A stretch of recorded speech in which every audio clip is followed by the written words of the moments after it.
ব্রিটিশদের শাসনের আগে ব্রিটিশদের শাসনের সময় কারণ ভারত ছাড়া 1947 আগেই হয়ে গেছে, অনেক আগে হয়ে গেছে। তো শ্রীনিবাস রামানুজন মানে ছিল ইনবর্ন ম্যাথ জিনিয়াস, জন্ম থেকে ছিল ম্যাথ জিনিয়াস।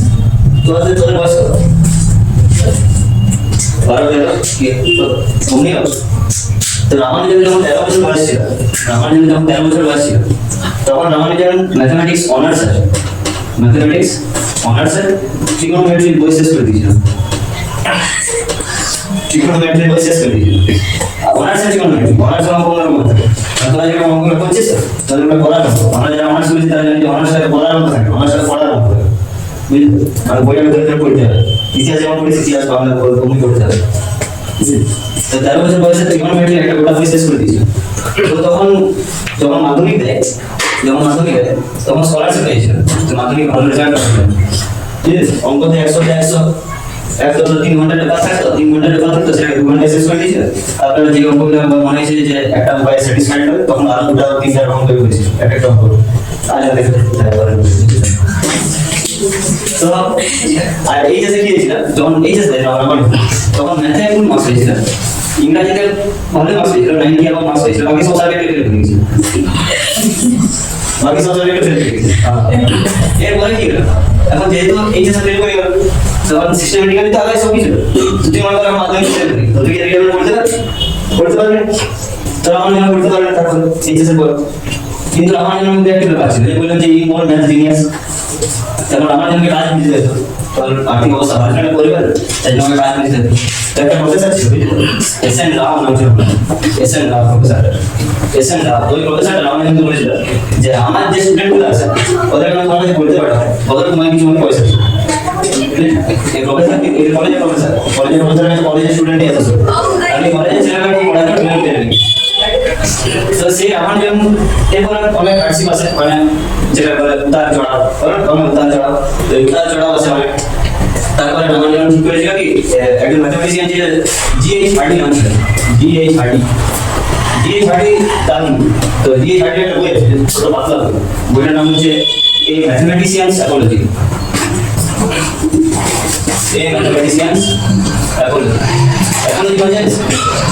অ্যাপোলজি মানে হচ্ছে ক্ষমা।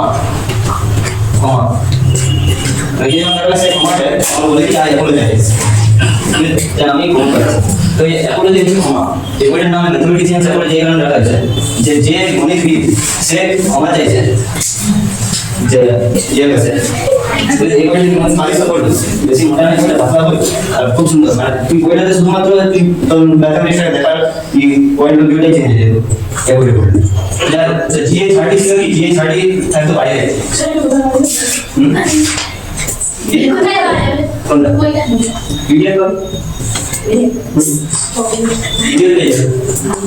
কিনে কম করতে চাইলো আরে তো কিনতে তো আমি নিয়ে গেল দাম বেশি করবো ম্যাথমেটিশিয়ানস এখন দিকে দাম কত আমি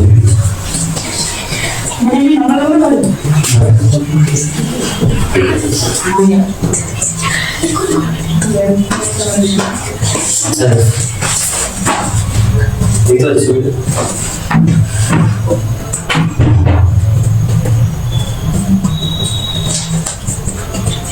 দেখতে পাচ্ছেন 716 টাকা দাম আছে। আমি তো বলছি বেশি কথা না, আমার আছে 102 টাকা আছে, এটা যদি প্রিন্ট করে 50 টাকা 60 টাকার মধ্যে হয়ে যাবে। ভিডিও কল করে তো এই শাড়ি কি একটা তো ইয়াস আছে যেটাকে বলে তো যেটা তো এই একটা তো ইউনিভার্সিটি আছে Cambridge university, London university, Oxford university কি করে ফেলোশিপ দেয় রয়্যাল লন্ডন ফেলোশিপ বলে এটাকে। সেই ফেলোশিপটা কি করে যারা টিচার থাকে না ওদেরকে একটা তো পয়সা দেয়, মানে বেতনের মতো, যে বেতন অনেক বেশি দেয়। আর প্লাস হচ্ছে যে মানে কি বলে ইন্টারন্যাশনাল রিকগনিশন, মানে যে গোটা পৃথিবীতে আন্তর্জাতিক ভাবে যে ফেলোশিপ হবে তাকে গোটা পৃথিবী চিন্তা করে এতটা বড় হয়েছিল। তো ওই হার্ডি ছিল রয়্যাল লন্ডনের ফেলোশিপের মধ্যে একটা সব সাবজেক্টগুলোতে কি হয় যে ধর যখন নতুন কিছু আবিষ্কার করা হয় তখন অনেকের কাছে যারা ডিসিপ্লিনারি রিসার্চ করছে অনেকের কাছে যারা ডিসিপ্লিনারি রিসার্চ করছে তো এই পেপারগুলো তারা পাবলিকলি আপলোড করে, যে যারা থাকে যার মনে হয় যে না ভুল করেছে সে কি করে সে ওই পেপারটা রিপ্লাই চ্যালেঞ্জ করে আর নিজের মশলা লিখে। তো তেমনি জিএস হার্ডি একটা বিষয় লিখেছিল আর আমার জন্য করেছিলেন আপনি যেটা করছেন সেটা করুন, আমি অন্যভাবে দেখালাম। দিয়ে ওই দুটো গেছিল দিয়ে হার্ডি হার্ডি সেদিন আমাকে গেছিল যে কে যে সেই জিনিসটা করতে পারে, তখন হার্ডি আমার কাছে পাঠিয়েছে ইংল্যান্ড। তো ইংল্যান্ড জায়গায় আমি ছিল তোর গরিব ঘরের ছেলে ছিল, আমার ছিল গরিব ঘরের ছেলে। আর আমার জন্য কিরকম ব্যাপারটা ছিল যে আমার জন্য লাইফে অনেক কিছু দিয়ে গেছে, অনেক কিছু দিয়ে গেছে। যেন একটা সব থেকে অন্য জিনিস যেটা বলে আমার জন্য স্টার্ট হবে 1 2 3 4 এমনি করে সব নাম্বার আমি যোগ করি, টেনশন কত আছে যতগুলো নাম্বার আছে, এবং নাম্বার কোনো শেষ নেই, আমরা সব পজিটিভ নাম্বার যোগ করি। এখন আমার যে বলেছে কি বলতে এর উত্তর আসবে -1/12, যে সব পজিটিভ নাম্বারে যোগ করি তাহলে এর উত্তর আসবে মাইনাস।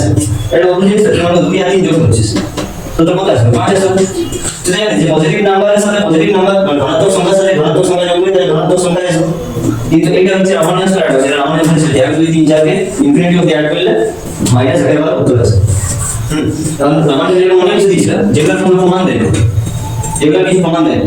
কিন্তু যখন জিজ্ঞেস করা হয়েছিল তখন বলেছিল যে আমার স্বপ্নে আছে, বলেছিল কি আমার স্বপ্নে আছে। ওই যে গ্রামে থাকতো, আমি একটা গ্রামে থাকতো, সেখানে একটা মন্দির ছিল, কি বৈষ্ণবদেবী মন্দির না কিছু একটা মন্দির ছিল। সেই মন্দিরে দেয়ালে অঙ্ক করতো, দেয়ালে মাটিতে বসে অঙ্ক করতো। আর যে মন্দিরের যে মূর্তিটা ছিল সেই মন্দিরে স্বপ্নে আসতো অঙ্ক সূত্রগুলো বলে ফেলতো। আমার ইংল্যান্ড খুব ঠান্ডা এখান থেকে আমার সেরকম, তারপর ওইখানে যাই ঠান্ডা হয়ে গেছে, জ্বর গেছে, জ্বরটা যখন ঢুকছে আমার একটা হসপিটালে ভর্তি আছে। আর সেই সময় তখন হার্ডি স্যার বলেছিল যে আমি এই সময় কোথাও কাজ করা গিয়ে একসাথে, সেই সময় যে হার্ডি যাচ্ছে আমার জন্য সাথে দেখা করতো। তো হার্ডি একটা গাড়িতে চাললো, সেই গাড়িটাতে করে নামলো, আমার একটা হসপিটালে গেল। যে আমার জন্য বললো কি যে আমি যে গাড়িটাতে করে এলাম, যে আমার কপালটা খুব খারাপ, আমার জন্য বলছি কি হলো, তো বলছে আমি যে গাড়িটাতে করে এলাম সেই গাড়ির নাম্বারটা ছিল অনেক আনইন্টারেস্টিং একটা নাম্বার। সেই নাম্বারটা কোথায় ছিল 1729 1729, এই নাম্বারটা হচ্ছে খুবই একটা আনইন্টারেস্টিং নাম্বার। আমার নিজে বলেছে তখন আমার সাথে বলছে যে না এটা আনইন্টারেস্টিং নাম্বার না, এটা একটা খুব স্পেশাল নাম্বার। এই খুব স্পেশাল নাম্বার দেয় 1729 কে 1729 কে মৌলিক উৎপাদক বিশ্লেষণ করো, যার কথা আছে 1729 কে মৌলিক উৎপাদক বিশ্লেষণ, যার কথা আছে গুণাঙ্ক নির্ণয় করো।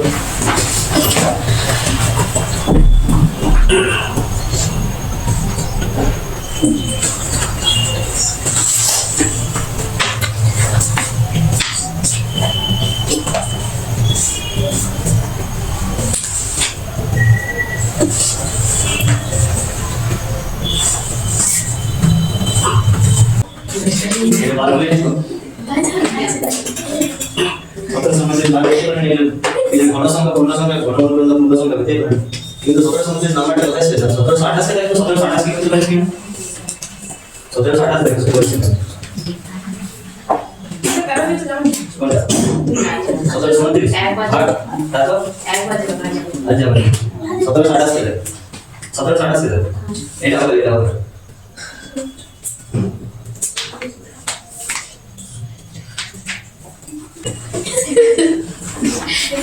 1728 বার করলি কে বার করলি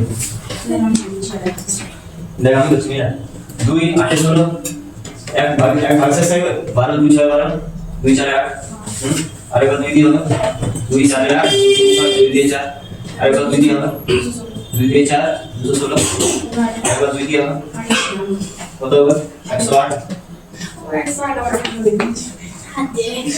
108 আবার 2 দিয়ে হবে 54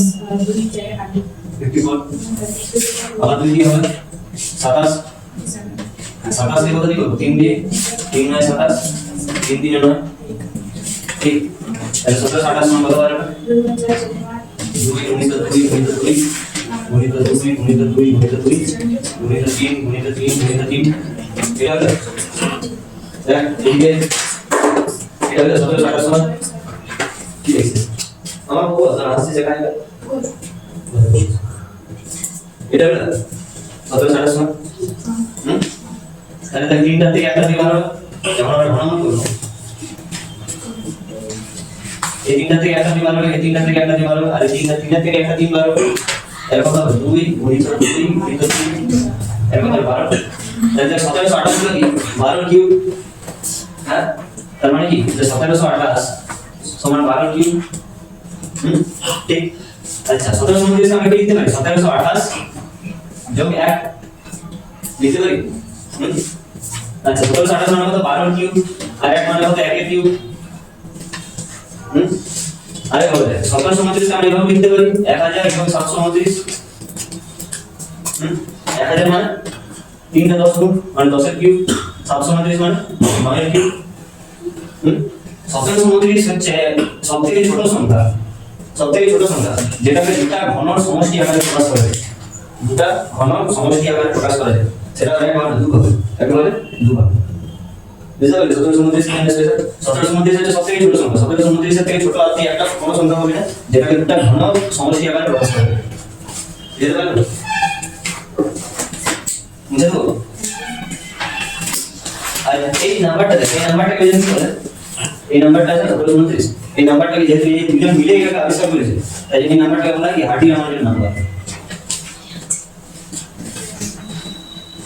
হার্ডি রামানুজন নাম্বার 1729 বলে হার্ডি রামানুজন নাম্বার বুঝলে তো